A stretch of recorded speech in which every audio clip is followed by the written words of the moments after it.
Hello, I come back. Hello, everybody. Welcome back to Bade Chronicles. It's so great to have you here.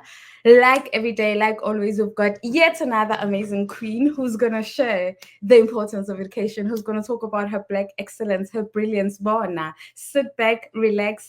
For the oldies, thank you so much for being here. You're the reason we are here at this hour, all day, every day. For the new people, please, pen, paper, recording. If you are the technology Yeah, like girl, and subscribe. baby man, if you are the technology girl like me, so please just sit and wait for the golden nuggets. Kajeno, we have Balesa and Iron Man. As always. I'm not gonna be too formal about this, yeah. he's never And formal. we've got a lovely lady, Wafetu Shela T, yeah, but was Pretoria, 012 in the building, yeah.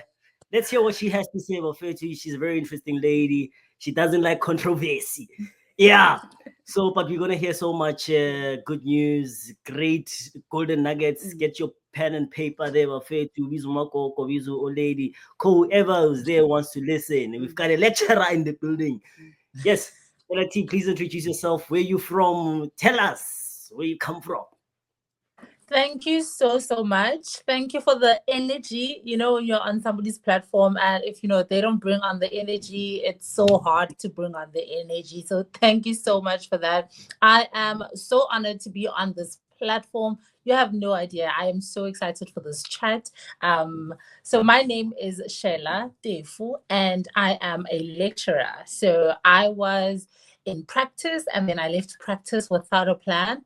Then I was down and out, had nothing to do because I didn't know what else there is to do.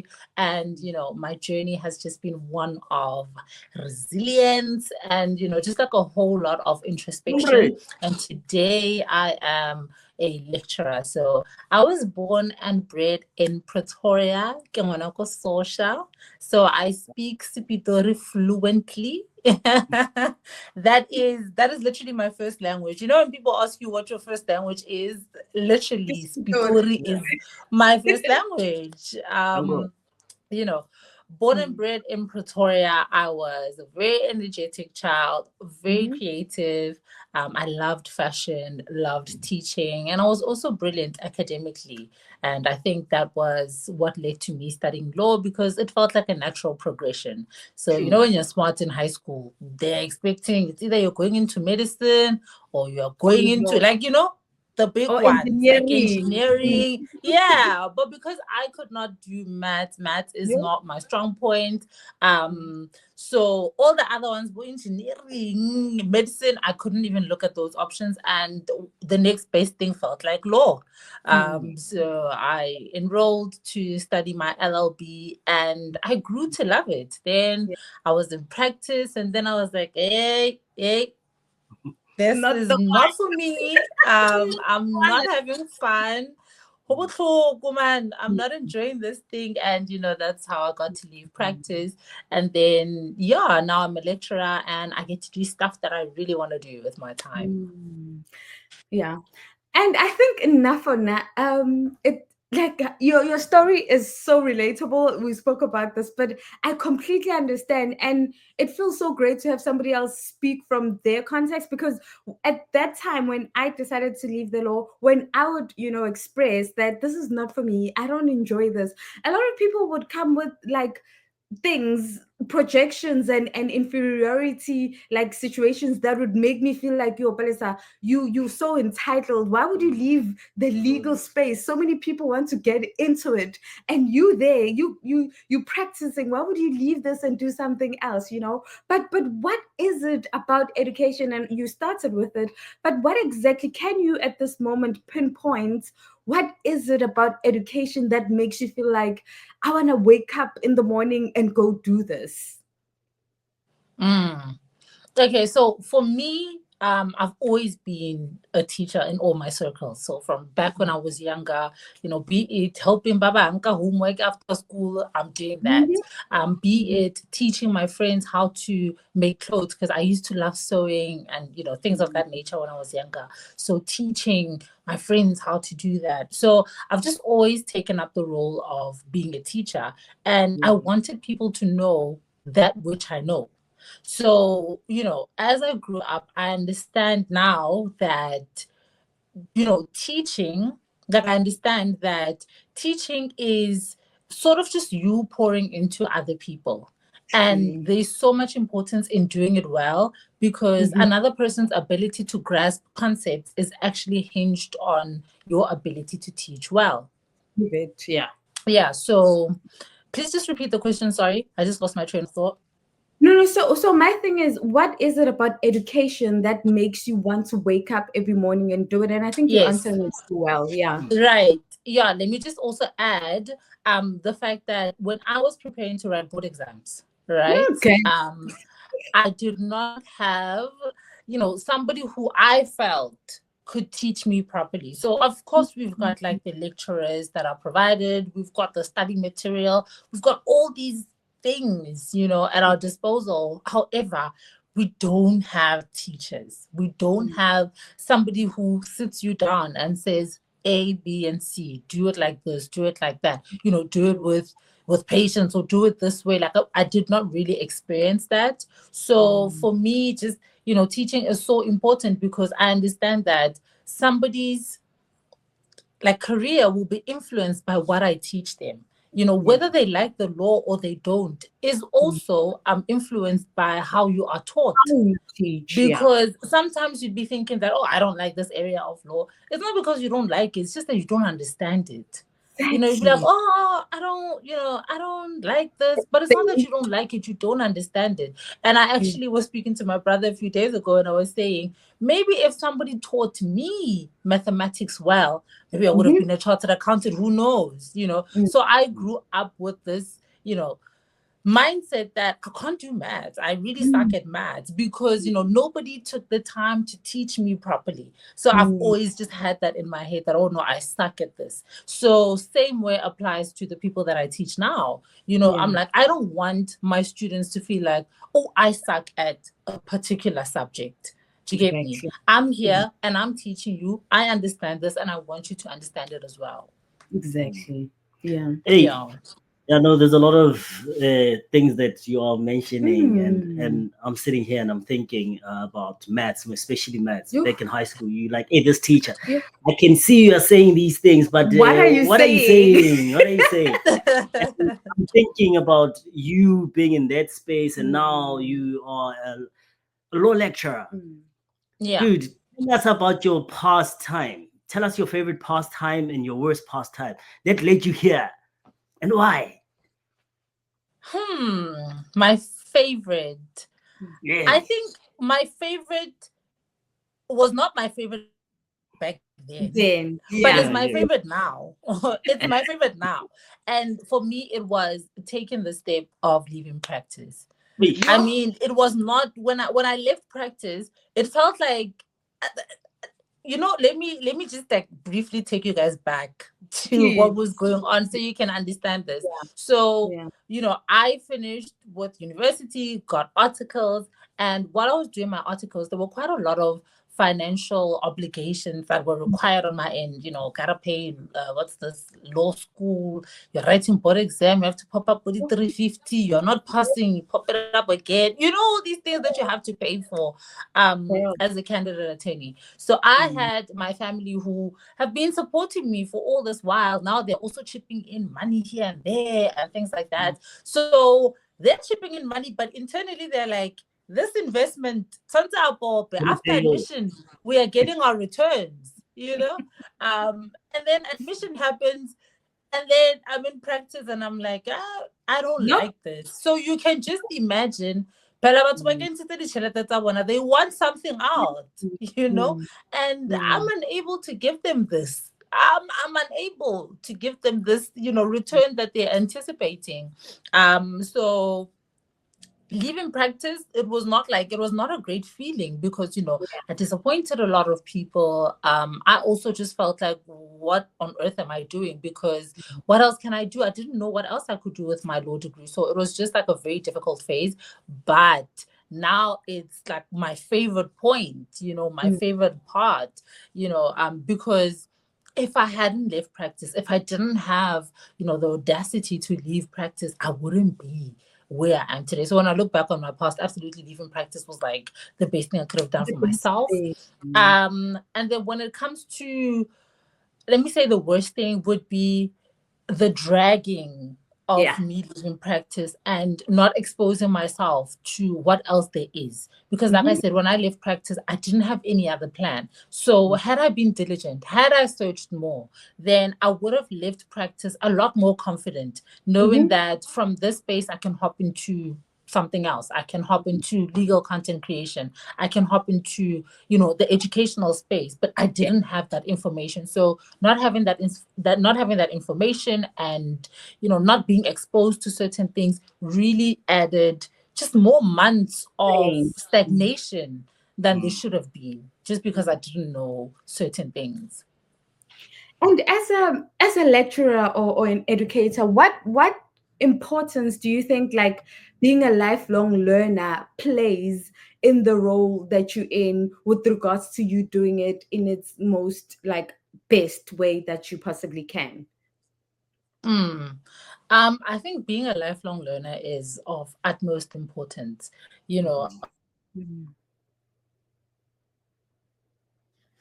Iron sharpens iron, and if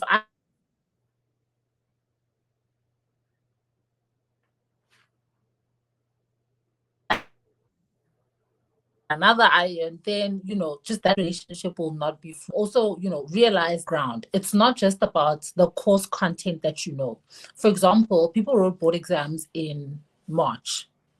There was an amendment to the rules in April, right? There was an amendment in April, and when results came out, obviously the amendment was not asked in the paper. When the results came out, right, there was now this amendment. So when I was preparing people for their oral exam, I also included it because we are now in a time where this amendment has taken place. Do you understand? So if I was not interested in, learning more and keeping up with what's happening with the trends, then I wouldn't be able to sharpen my students accurately. Because yes, I will tell you, let's say I'll give you a memo to the exam and I will tell you, I will tell you what's in the exam, but I'm not really sharpening you. I'm just teaching you. But like to teaching, I think there must also be that sharpening that happens. Like I need to sharpen my students to say, hey, listen, this is what has happened. And I think that's the slight difference between, just merely teaching and, being passionate about it. When you're passionate about it, you'll always keep your ear to the ground to hear what's happening, to see what's happening. And you'd want, other people to know that, because in the legal profession, it's extremely important to keep up to date with all the developments that are happening. Yeah, no, you said it very well, man. Like I'm thinking here for a young Shela T who's there in varsity right now, thinking of quitting the law and going to do marketing and stuff. What would you say, man? Looking back and looking now and thinking, okay, here is this new amendment, because of course it does keep on upgrading. It does keep on coming with new things. The academics per se. Everything comes in, So what would you say to Shela T who's there in the law school who's wanting to quit? And she wanted to quit, Bella. Or maybe I must just go be a fashion designer, go make some clothes or something, there were a lot of points in my career where I just really wanted to give up. But to the young person who is somewhat confused as to where to go, they're studying law, but then there's also like this little bit of confusion and things like that. My advice to, anyone is that you've got a voice. And as much as you think that you don't, you actually do. Like, I always say that my voice comes from my very terrible experience. Yes. Like I don't know about that experience. I'm sitting. I'm like, I want to hear about this experience. Okay. We'll get into the experience, but essentially, I just want to say that whoever you are, wherever you are, you've got a voice, and I love that we are now in an era where so much information is at your disposal. You've got people who've got podcasts, YouTube channels, and they're sharing all this information. Like, information is not hidden in books anymore. It's basically everywhere. So, just know that you have a voice. Even the worst, guys, can you hear me now? Hey girl. Yes, yes, Yeah, yes. Oh no, you you went are a bit off a bit. off, but you back. Okay. Mm. So yeah, I was saying that wherever you are, you've got a voice. There's Yeah. something in you that nobody else has, and you are needed. Wherever you are needed. Be it you studying the law and discovering that you don't want to be in practice, you want to be, let's say, in corporate, you have a voice. If you decide that you don't want to be in practice, you want to be, big shot running the courts and doing all of that, representing clients, that's what you want to do, you've got a voice. What I do know is that when you find your niche, know that you are needed there and you've got a voice. So the most important thing is not letting circumstances and people silence that voice. And the fastest way circumstances can silence your voice is you being in spaces that you don't want to be in, not knowing what your niche is, and then just like, just being in spaces because in Jay, you don't know what else to do. That is one of the quickest ways your voice will be silenced, because in those spaces you have nothing to say. I get you don't like it. It's difficult for you. What are you going to say? What are you like, So it's very important to just know that you have a voice and you are needed. And be it a difficult journey to you finding your niche, or it being an easy journey because you've got all this information, but just know that you have a voice, and when you find your niche, you are going to be loud and people are going to hear you. Yeah, Sheila, I think it's quite difficult to say that, more especially in the day and age that we're living in, right? I just want to know. I come into this space, I'm scared. And I'm studying this law.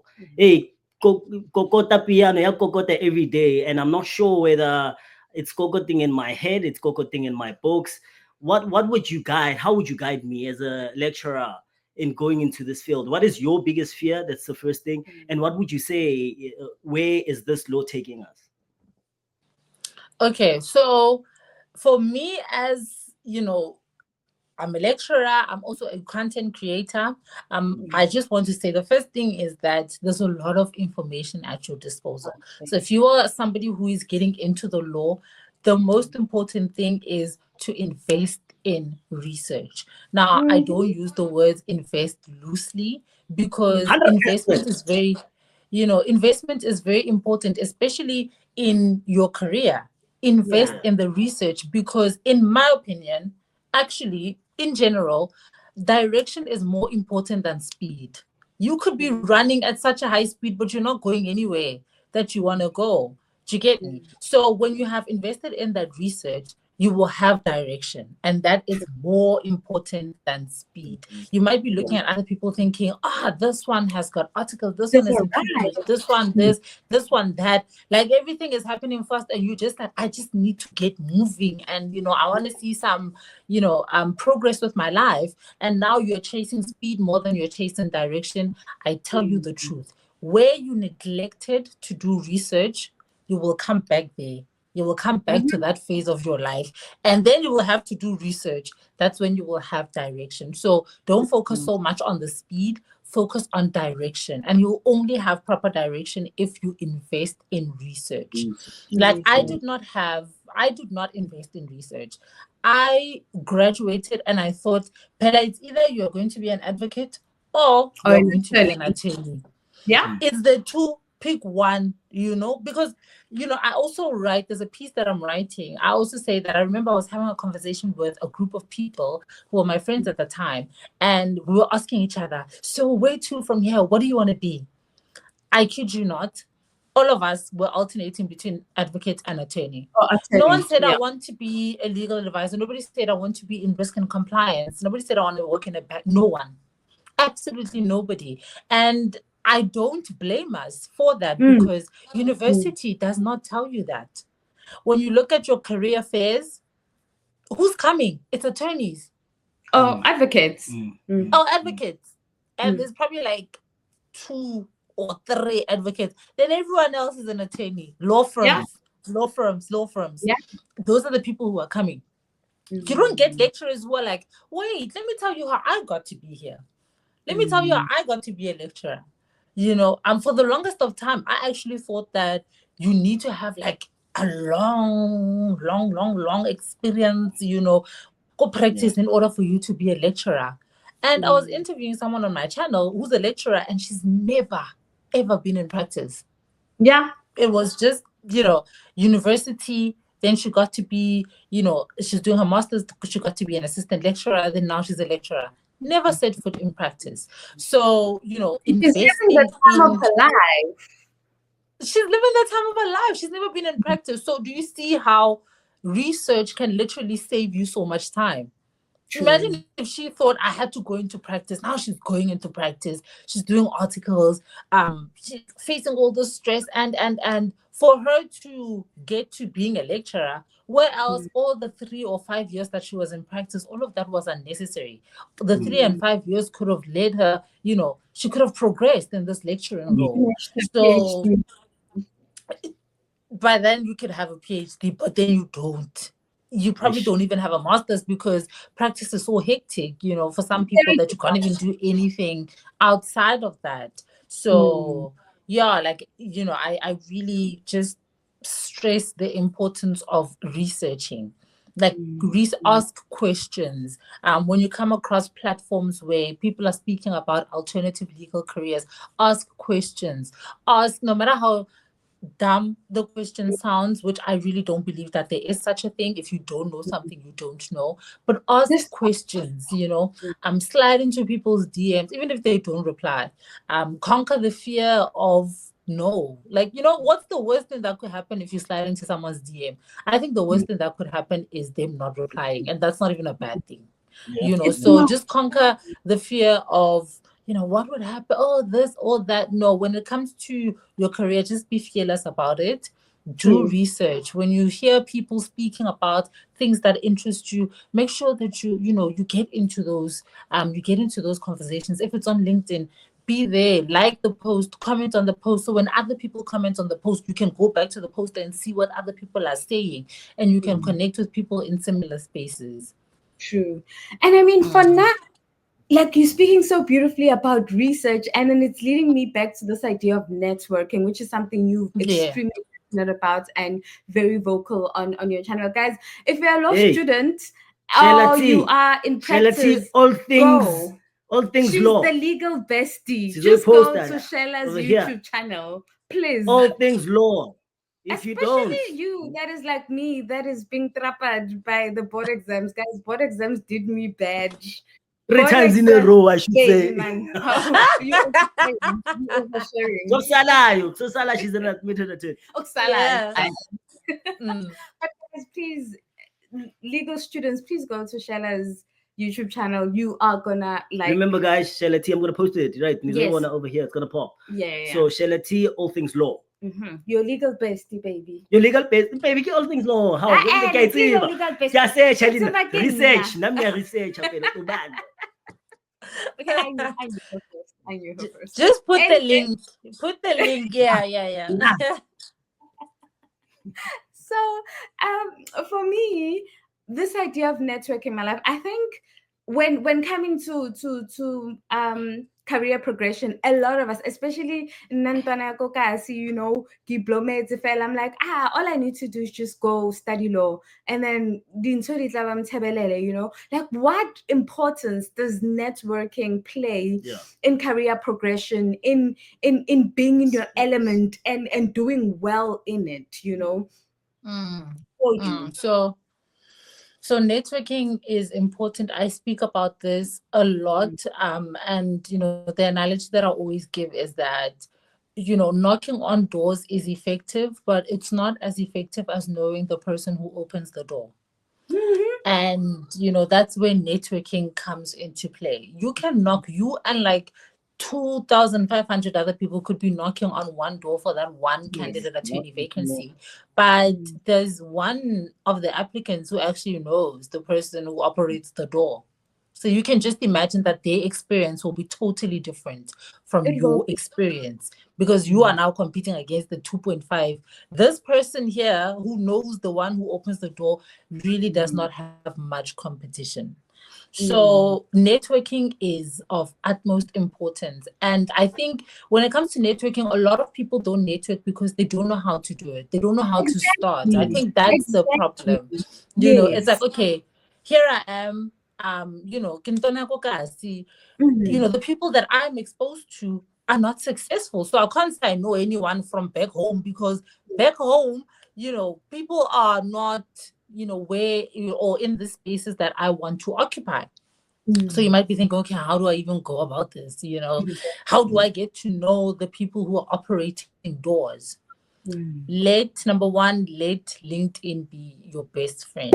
LinkedIn is the reason I am where I am today. I am a lecturer because of LinkedIn, because I was visible on LinkedIn. So number one is you being, or you representing yourself or showing yourself on these platforms. For example, if maybe you are a YouTuber, or you know, maybe a TikToker, all those things, let them also reflect accurately on your LinkedIn profile. So obviously, if you're not creating like legal content, don't like, you know, put your TikTok on LinkedIn. It doesn't make any sense.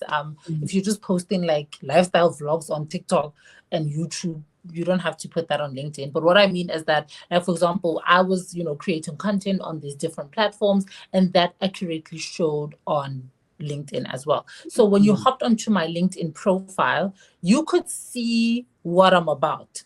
So let your LinkedIn profile be an accurate, you know, description or an accurate image of who you are and where you want to be.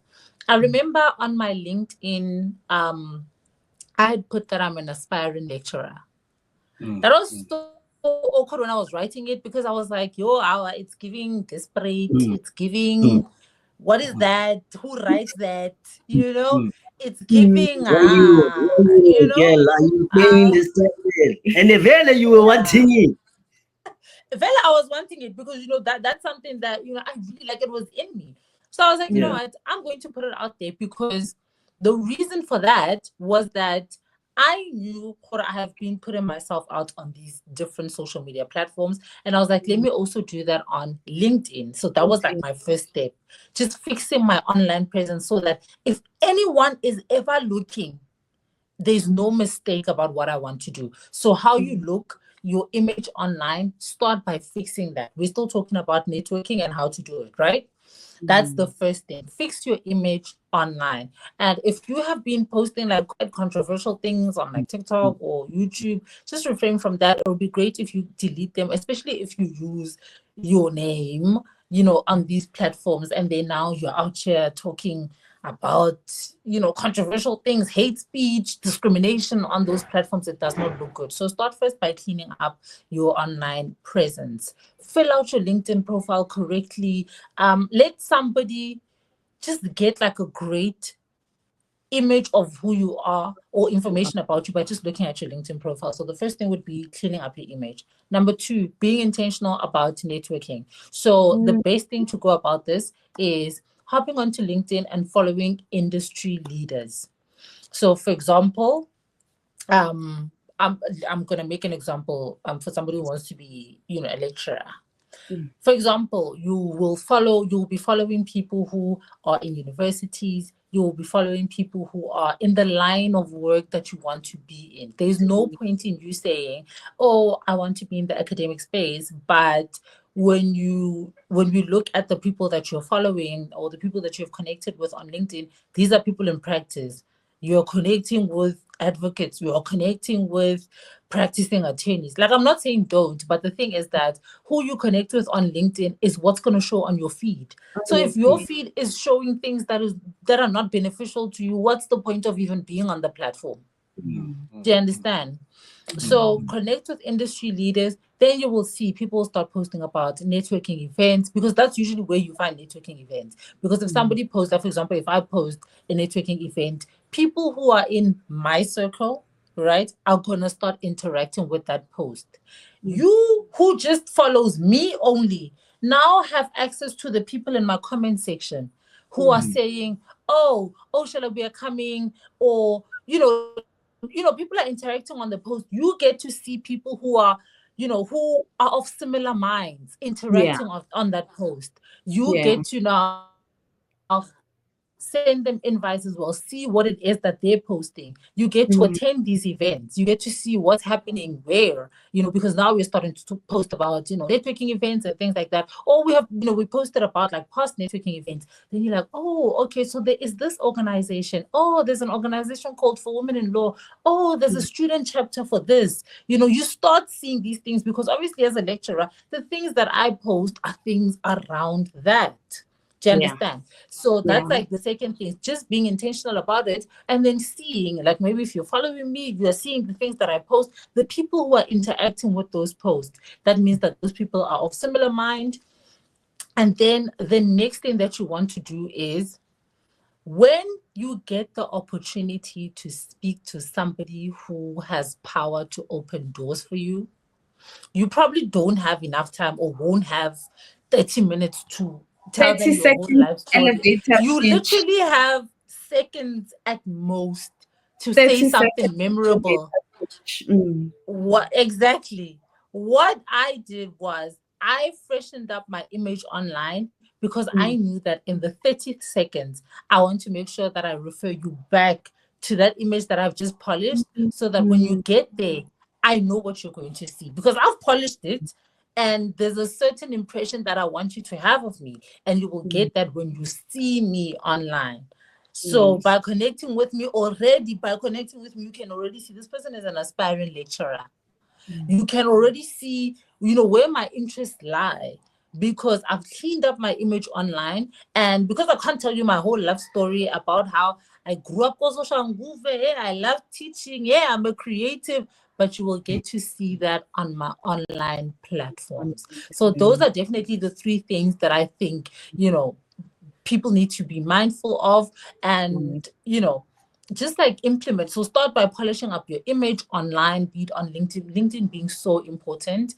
And then the next thing is making sure that you connect with industry leaders in order to see what's going on in different industries in different times. And then the next thing would be speaking to these people. And when you have those 20 seconds, 30 seconds, make sure you're able to refer them back to that image that you have just polished because you don't have time to explain yourself during networking events. So, I think that's the way people can go about it. Shela, you know what? You keep on mentioning something that's so important about people cleaning up their social media accounts, more especially LinkedIn. I'm here thinking, and I'm baffled at how, like, I'm hoping the youth, more especially the youth, because I'm one person who's out there and trying to empower the youth. Someone out there is looking and saying, you know what, I'm a so-and-so person who's doing this every day in a club and what so forth. And they're busy posting things. And meanwhile, they're starting towards being, or they're aspiring to be a young Shela T. And you are stressing much about cleaning the social media. How important is it? Let's just find the importance of it. Go back again and think about it. Perhaps and maybe what damage does not cleaning up cause? More especially because of there are content creators. Yes, people are versatile in the artistry. Yes. You know what I mean? Content creators, law lecturer, whatever. But highlight the importance of cleaning all these other acts. What are you doing? I love this question. I love this question because I always say that, a person is, all of us are multifaceted. We've got our family life, we've got our social life, we've got our professional life, spiritual life, whatever it is. You've got like different aspects of you, and you need to be intentional as to what you put out there. Right. So for me, when I started social media, creating legal content, I realized that I had to clean up my social media. So I was just like posting just posting stuff that is not in line with, the legal, Yeah, the brand You're basically. moving brand. And I You're moving brand. That's remember, what people don't understand. yeah, so I had to, if there's like a day one from my channel who remembers, there were actually like a whole lot of videos that were not legal videos. So it'll be like one video about Christianity, one video about law, one video about this, one video about, do you understand? And one thing I've noticed also is that you're killing your brand by doing that, because when you post, let's say, a video of you at the club, right? The people who are going to engage with that content and the people who are going to follow you are people who are interested in those spaces, right? Who are interested Why are in the clubs and things algorithms? like that. People, you must understand these things. Hey, so people who are going to follow you are people who are interested in club life, people who are interested in that, right? And then next thing you post about cars. Who's going to follow you? Car enthusiasts are going to follow you, because of that video. Now, when you post another video and now you're posting about fashion, the people who followed you because of club and and cars are going to lose interest in your channel, because they're like, this is not what I came for. I came for car and I'm not seeing car. What's going on? Unfollow. Do you understand? I came for fashion, but I'm seeing alcohol, popping bottles and stuff. This is not what I came for. So you're not building a strong brand by being everywhere. Pick what it is that you want to show on social media. If it's the legal, part of things that you want to show, understand that, this profession is not called the noble profession for nothing. So you have to represent yourself as a person who is trustworthy, because being trustworthy is one of the three pillars that you have to, one of the three things that you need to possess as, a legal professional. You have to be fit and proper. And fit and proper includes trustworthiness. So even the image that you put out online needs to be trustworthy. So I think understanding that the legal profession is slightly different from other professions, because here you also deal with people, and people have got options. Let's also just put it out there. People have got options. If somebody comes to, let's say I'm a practicing attorney and I create content online. I do body, what's this one that's always baffling me on TikTok? I think it's Get Ready With Me. And people are getting dressed on the camera and things like that, right? Now, to each their own, but just know that by doing that, you have automatically lost all people who are religious. All of them. You must be ready We don't to trust you. Yeah, we don't trust you anymore. If I'm looking for a lawyer, let's say somebody's like, oh, Shela T is such an amazing lawyer. Here's a business card, call her. Okay, I do a little quick search. Let me just see who this person is and what they're like. How? Hakir, mutu wa para. You have lost me. What's happening now? Yeah, you have lost me. You have literally lost me. And now the thing is that we live in an era where there are many options. So if your image online is not great, it's not professional, just know that there are so many other options. But they're just going to be like, we don't trust I this don't want my person. news to be out there. Yeah, we're just going to be like, no, we don't trust you, and then they're going to look for somebody else. Or for example, if you are a legal professional and after every case, go and video, oh, I've just represented DJ Mamang, I've just represented, and we doing this, and this actress here, and Mamang saw, we have so many legal practitioners to choose from, and you will not be the one chosen because of your image. So exactly. So how important is secrecy again? If you want in to the law?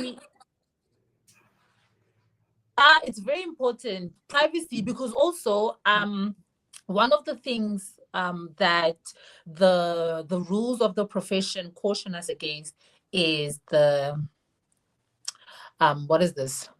The privacy of clients.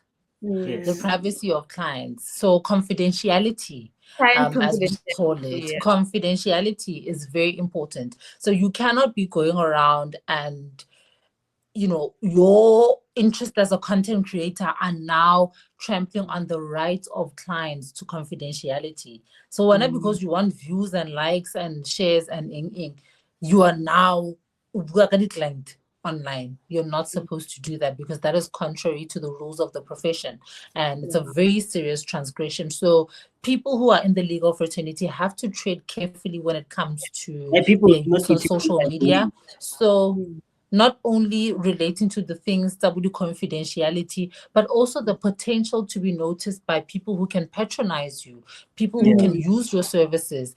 You don't want to be that person, or just because we saw something online, because we are going to make a judgment. If we see something online and as in Twitter, we're just going to automatically assume that you're not of, you don't have great standards even with your He's work, and just it high. might not be the case. Sure. And Yeah. for me, love, like here's my thing. Here's one thing that makes me like have a grin from ear to ear. This Yeah. idea of representation, right? As a lecturer in the space that you're in, what role do you think representation plays? Especially like we said, ke channel ya ngwana ka si enana, what role does representation play for you as the person that you are, and why do you think it's important or it matters? Yeah, so representation matters. Hey, because now in the space that I'm in, so I went into a space that I would like to say is unprecedented. I don't have anyone I'm looking up to, Exactly. because there was no one in front of me, or there was no one who was doing. I'm not walking in anyone's footsteps, and I'm not even saying it from a place of pride, like, oh, I've just created No. it. No, it's actually from a place of why go sena motho o mong ko pele? It's from a place of I would have loved to see what another person would have done, and I take the baton and I run with it. So representation matters because I hopped into a space where I didn't see anyone who looks like me. I actually didn't see anyone. So now that I'm here, as a Black woman, I'm like, listen here, oh, you beautiful Black kings and queens, there's a baton I'm going to pass, and all of you are going to carry it, and all of you are going to see that Time. even against all the odds, even against all the challenges that I faced, I still push through. And I always say that if I get up here, right, if I end here, I expect everyone behind me to start here. You can't start here. You can't start below me. No, no, no, no, no. If I end here, you start here. Yeah. So, as a Black person, the more I progress, the higher I go. I'm setting the bar higher for people who look like me, because I'm showing you that I don't have any advantages. Exactly. I come from a single income household, single Exactly. income. All of us, I don't come from, I don't come from luxury. I don't come from convenience and that. So if when you have a little bit of convenience, Work absolutely with great. it. But Yeah. even if you are like me, you come from the hood, wherever you are, wherever you come from, just know that it's possible. So that's why I get it. If I end here, I expect everyone to start here where I ended, and then they must just run with it, because I think there's no excuse to not start where I ended. There's just no excuse for you to start lower, because you saw that it is possible. And now you've got this influx of information. I always say that the information that I put out is going to outlive me. I'm Yeah. going to, one day I'm going to die, but the information that I leave behind and the impact that I have on people is going to stay. So if I am crawling, I want everyone to be jogging at Yeah. most.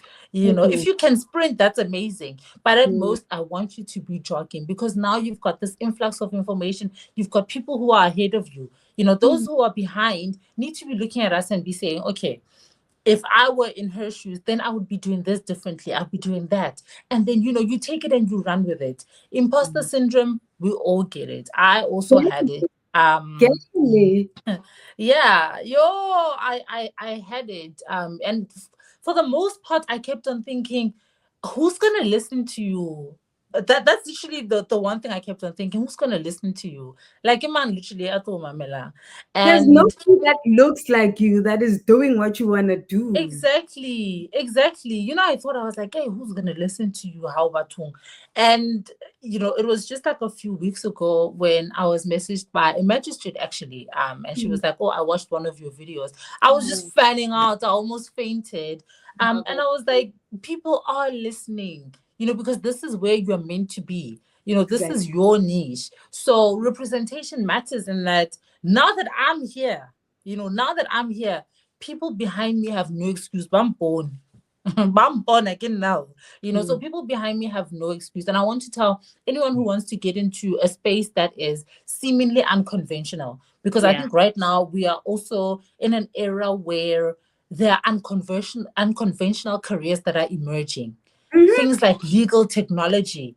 Legal technology wasn't a big 10 years ago. Legal technology, now with the AI, this legal technology that, like, so if you want to get into spaces that are not conventional and you're not seeing anyone, in front of you, I am here to tell you that I also didn't see anyone in front of me. I also didn't have anyone that I could say, oh, it's a soul. It's a soul. Do you understand? So if you want to I want to get ask her into this question first.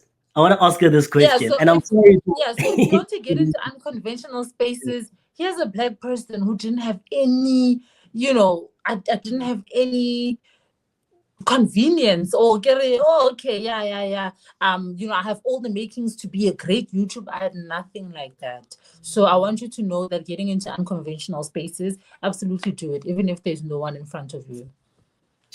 Food for the soul. You are giving us food for the soul, and I'm here thinking, she's speaking about food for the soul, unconventional, all these other beautiful things.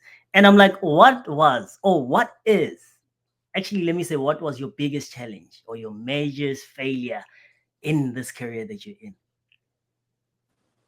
Okay, so in this space, so I was, like I said, I was in practice, left practice without a plan. I was down and out, literally.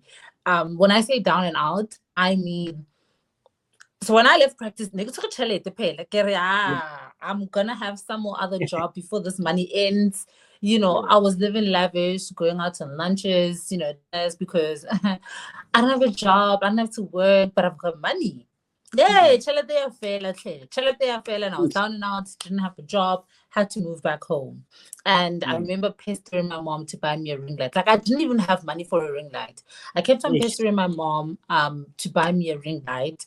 You can just imagine, from being independent to getting home, ulwana le bana, because ulwana di-slice tsa maoto now, ulwana le bana, o kopa di-ring light, and everyone is just like, we have invested so much in you. You hear what ring light. We have poured so much into you, and when now you want a ring light, So, I went through a very tough season of not being employed and not knowing what to do. So that was like a very, very tough time for me, which led to a lot of introspection. So I just want to let everyone know that it's not everything that happens to you that is meant to destroy you. Some things, they come very as, it feels like, oh my God, I'm literally about to die. But it was in my mom saying, you know what, ring light, that things literally started for me. So you can just imagine, now I'm standing in front of people. I speak to thousands of people, and I can basically say that it started. Can you imagine? That just sounds so. Yeah. So yeah. And I think for now, when you're speaking now about unconventional legal routes, it takes me back to the biggest problem that you currently have, right? Work and unemployment. Like, I think a lot of legal students should start really thinking outside the box. Like, be in a position where you're sitting and you're like, I wanna solve a problem that I've never seen anybody solve before, and that is the Yes. space that I wanna be in. I think a lot of us don't realize the strength or like match. I mean, with strength, essence strength. Like people don't understand matla are the legal degree, right? And the fact that guys ukakena anyway, like there's no space that doesn't need legal advice one way or the other, right? How many legal degree you can get in anywhere? I think for now, when I think about this, what would you then advise, especially for batubanaling excess, right? We speak about unemployment, and somewhere somehow bateng bana ba leng hore yena ha qeta her legal degree, they can study further. What is your take on enhancing your studies, you know, and stopping mentality even with people in practice? I think it's such a detriment for one, especially one or two. I just want my legal degree. Yeah, after legal degree ke qetile, I've arrived, ke sharp, ke tlo shwa obituary e tlo re palesa, had 4 years legal LLB done. What is your perspective on really enhancing one's studies, especially with the access that we currently have? Yeah, the scholarship, yeah, the ing.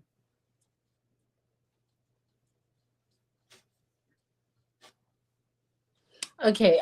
So when it comes to, you know, studying further, enhancing your studies and all of that, I'm absolutely, I say, if you have the opportunity to further your studies, absolutely. This network. Oh, I send the food. Just paying the food. Good people, keep on watching. Okay, wait. I can hear you guys now.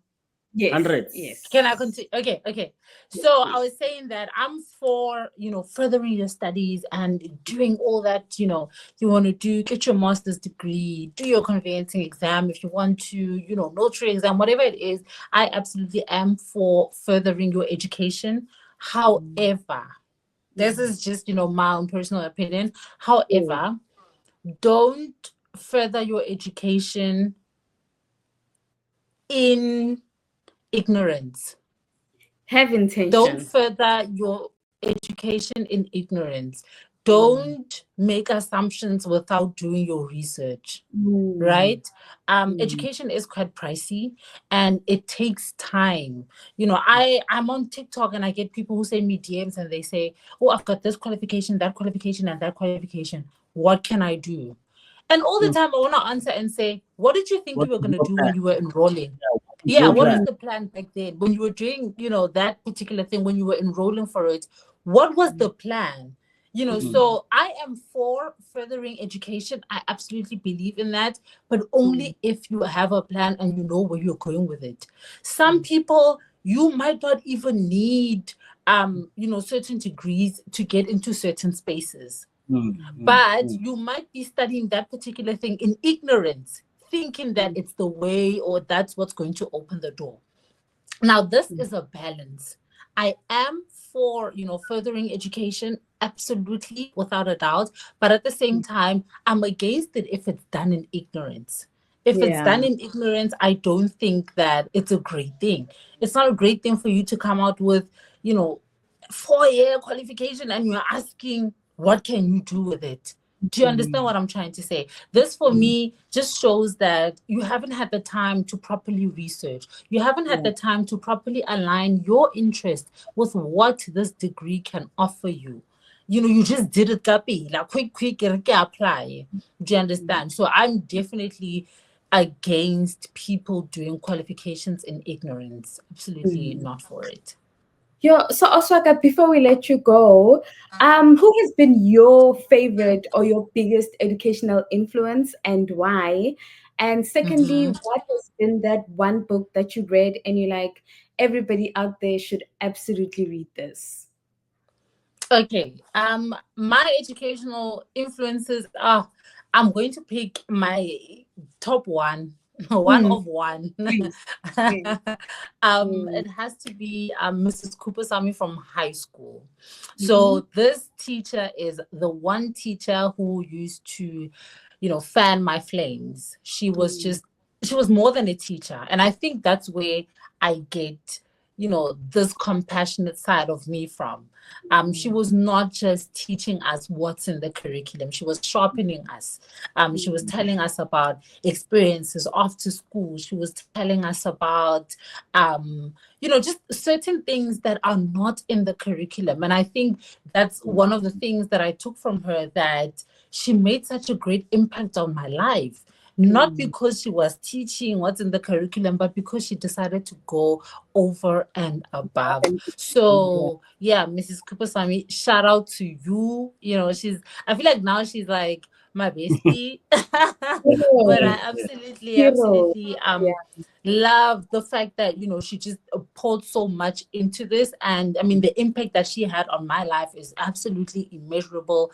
I always just keep the memories that I have of her so sacred in my mind, because I know now when I teach people and I go above and beyond, I know what it can do for you. So that is the person that I hold so dear. And then the book that I think everyone should read, especially if you are in the legal industry. Now, I'm not going to be promoting my own book. I will be saying somebody else's. Promote it. It's your book. Well, it's not out yet, so I don't want to, just. Hey, don't jinx. Hey. I'm not promoting it yet. I'm not promoting it yet. Not yet. Not yet. But the book that I think everyone should read is How to Win Friends and Influence People by Dale Carnegie. Listen here. This book changed how I interact with people. I think one of the skills that you absolutely need in this profession and in life in general is interacting with people. You need to know how to interact with people, because the truth is that here where we live on this earth is governed by people.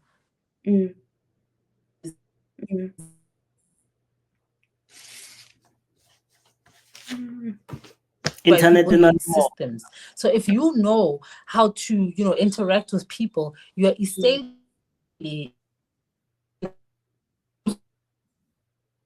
know how to interact with people.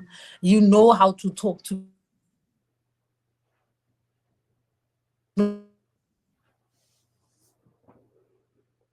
also manage the relationships that you just to add to that as well, I want to say that honor is a very important thing. So honor is, honoring somebody for their difference, and pointing out that difference. Because when you do that, when you honor a person, when you show them that you see that they are different in this sense, and they're special in this sense, you make them feel good. And when people feel good, they are more open towards what it is that you're saying. So whenever you have interactions with people, especially maybe people that you're meeting for the first time, do your due diligence and just see who they are and what they're about. And when you get to them, honor them. When you get to them, don't just get there and start speaking. You get there and you start blabbing. They're probably not even going to remember what you have said.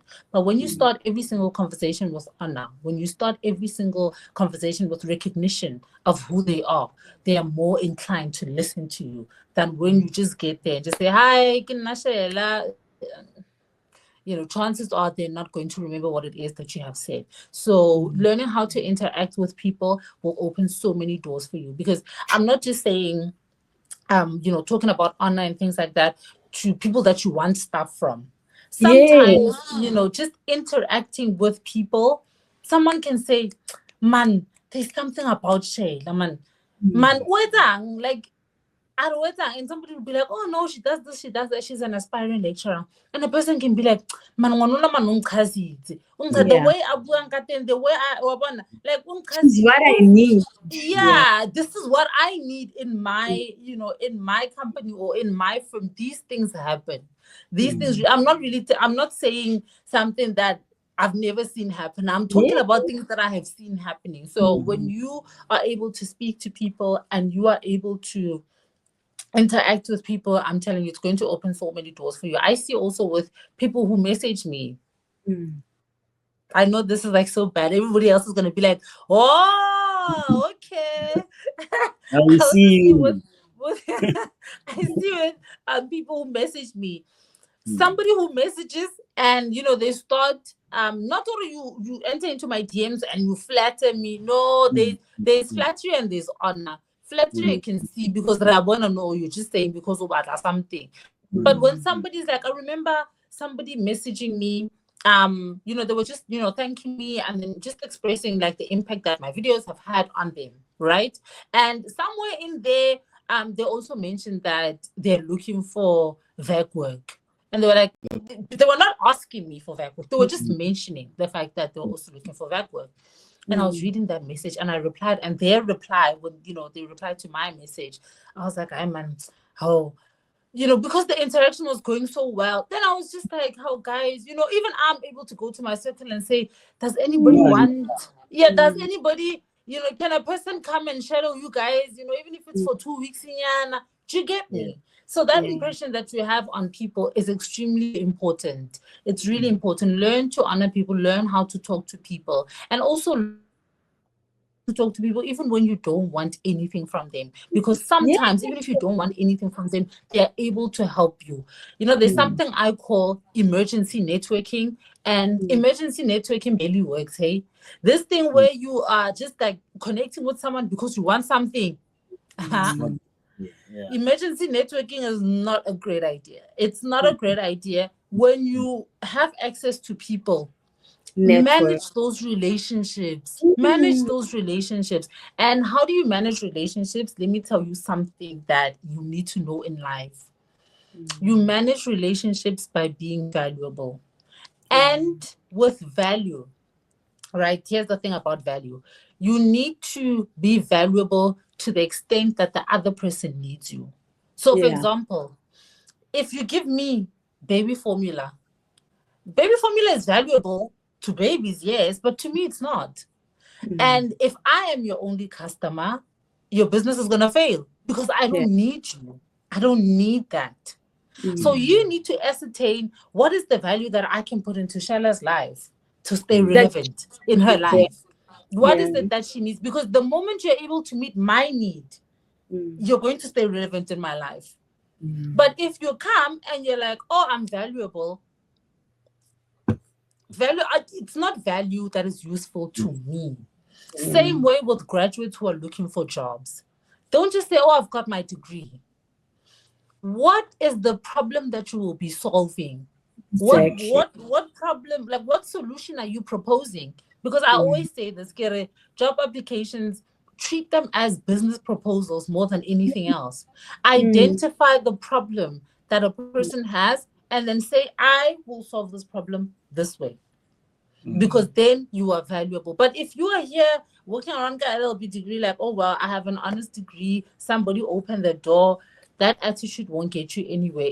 Even with every other thing in life, in business as well, if you want to have strong business connections, know that strong connections are kept by value.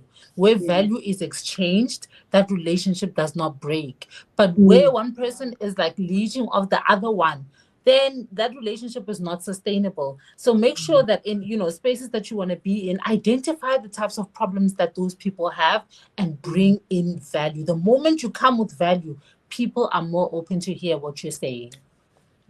You are such a moving CV. Yeah. Already you have summed up a lot about yourself without saying much. And one thing that I would appreciate, and of course our viewers would appreciate about the Shela who's here, what is it, or what would you say about the Shela who's here, futuristically speaking? And what thing would you say about the future, the little Shela who was on Pretoria, and you were like, hey, you should have done 1, 2, 3. And the Shela in the future, futuristic Shela, what would you tell them? Speak. Present, past, future. My past self, I will be like, girl, number one, invest in research. You don't have to be everywhere at the same time. When I was younger, I wanted to be everywhere. Like, I wanted to be everywhere. And I was in so many places, and none of them made sense. I was here, because I get good about it. Hey, how can I so things will work out? Then I'm there, I'm running, I'm doing it. I'm not even seeing if it's aligned with where I want to be. But I don't know how can it's a program. I'm running, I'm going. No, if you do this, I'm doing it. So definitely my past self, I will tell my past self to invest in research. Invest in research. And number two, to take care of your health. The truth is that if you don't take care of your health, even all these other things that you want to do, they ride on your health. So my past, I would definitely say, just take care of your health and do research. Like I said in the interview, direction is more important than speed. You might look like you are achieving things, but you are not, because you're going around in circle and you're going fast, and now you're going to have to come back to that place where you neglected research. Life is going to force you to come back to that place, no matter how long it takes. You're going to come back to that place, and then you're going to have to do research, and then you'll be able to move with direction. So that's what I'll say to my past self. To my present self, I think I should say, just it's okay to clap for yourself. As much as you want to excel in everything that you do, it's okay to clap for yourself. It's okay to take a break, because that's something that I have been struggling with. And fatigue is here. Like I am so tired. I don't even want to lie. I'm literally so tired, and there's so many things going on, and I'm just like, no, I don't want to drop the ball. I want to keep on going. So I think, just take a break. It's okay. Like, it really is okay. Your work will still be here next week. Your channel will still be here next week. It's okay to take a break. I think that's something that I'm still like learning to do. And then to my future self, I think one thing that I would say to my future self is that I'm doing everything that I said I'm going to do. That's what I can tell my future self, because all the things that I've written down, like, I've made it a point to do them, and I'm doing them, and I'm trying. And I really want to get to that point where I look back on these years and I'm like, OMG, you actually did it. You said it and you wrote it down. It is possible.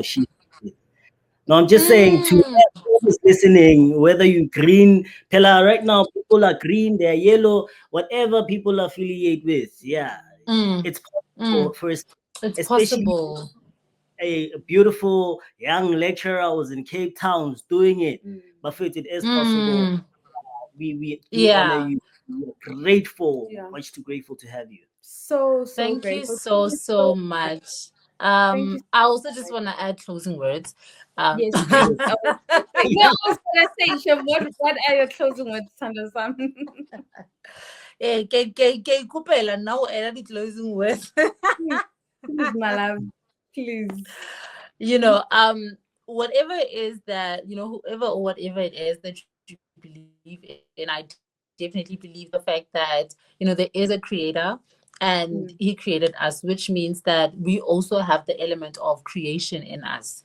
We also have the power to create. We've seen people before us create amazing things. People have created multinational, multi-billion conglomerates. People have created the lives of their dreams. As human beings, we are able to even recreate other human beings, and create, other human beings. So we have the element of creativity in us. We are able to create, and that is not limited to your career. Even your career, you can create a beautiful career. Your life, you can create a beautiful life. Your health, you can create a beautiful life, because the truth is that even with destruction, a lot of it is created. So be intentional about your creation, and be intentional even with the things that you eat. you know, as you open your mouth to put things in your mouth, just know that you are creating a good health or a bad health. You know, the things that you decide to do, just know that, you know, it's all working towards creating something. I read something so profound. I feel like this is not even closing words, it's now closing lecture. Oh, But anyway, I'm a see. lecturer. Please allow me. I'm that one. Yeah, Whoa. my closing lecture. You know, you've got the power to create. I read something so profound, and it said that the heart attack that you have at age 50 started at 20. That your eating habits when you were 20, your exercise habits when you were 20. So I want you to know that because you've got the power to create, whether you recognize that power or not, the truth is that what you do on a daily will have that effect on your future. So even if I'm not saying God does a bad thing. I mean, I will never bash kota, you know. But you know, if you're making poor health choices, or you drink this and that fella, you're not taking care of your health, and it doesn't look like it has an effect on you now. The truth is that because you possess the creative, you know, power in you, what you're doing will create something in the future. So whatever it is that you decide to do, just know that it has a, you know, creative dimension that is going to find expression in a few years, you know, in your life. So just know that the power to create is there. So you need to feed it with great things so that when you get to 10 years, 15, 20 years from now, you can see the things that you have created. Positivity. Guys, be intentional in your creativity. Yeah, that is why what's one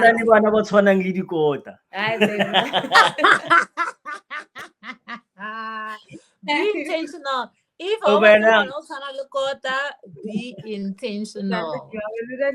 Thank you so much, Shela. Thank you. Thank you, Shela. To the community, guys, thank you so much for being here. You know how we do it every day, all day. From 012, 011, and 0 man. King 010. 010. We are 010. Guys, it's so cold here. But anyway, thank you so much, everybody. We love you. Please don't forget to engage, share, like, comment, subscribe. Don't forget to follow Shela T. You are amazing, Queen. Thank you. Thank you so much for having me. I appreciate the opportunity. Thank you so much for all the viewers for watching. I appreciate you.